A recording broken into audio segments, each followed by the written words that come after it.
AI आल्यामुळे machine learning करण्यासाठी माणसं, डीप लर्निंग करण्यासाठी माणसं, एजंटिक AI बनवण्यासाठी माणसं, ही सगळी माणसं लागणारच आहेत. ट्रेनिंग डेटा आणून ते मॉडेल ट्रेन करायचं, म्हणजे प्री ट्रेन करायचं किंवा फाईन ट्यून करायचं, या सगळ्यासाठी माणसं लागणार आहेत. भारतात तर लकीली कोर AI म्हणून, म्हणजे इथं मॉडेल ट्रेनिंग होतं.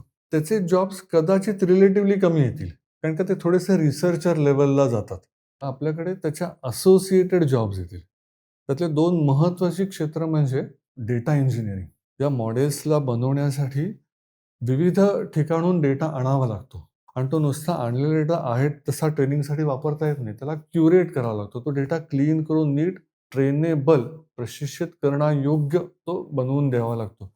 तर हे अतिशय महत्त्वाचं, किचकट आणि मानवी बुद्धिमत्ता लागणारच काम आहे. एखादा विशेषज्ञ त्यात लागतो, की बाबा इथं मिसिंग व्हॅल्यू आहे, तर ती कशा पद्धतीने मी भरू? तर data curation is very domain dependent आणि तिथं एक्सपर्टीज लागेल. आणि लकीली भारतात डेटा सेंटर्स मोठ्या प्रमाणात येणार आहे.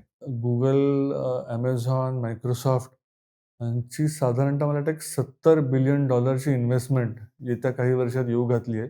त्याचे डेटा सेंटर्स हल्ली ऑलमोस्ट ऑल द टाईम क्लाउडमध्ये असतात. Cloud engineering.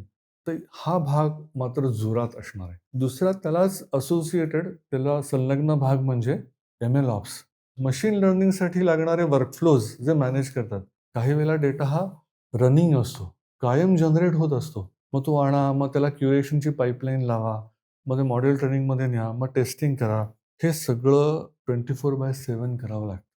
या ज्या सगळ्या ML ऑप्सच्या पाईपलाईन्स आहेत, ते बघण्यासाठी पण भारतात चांगलं स्किल आहे.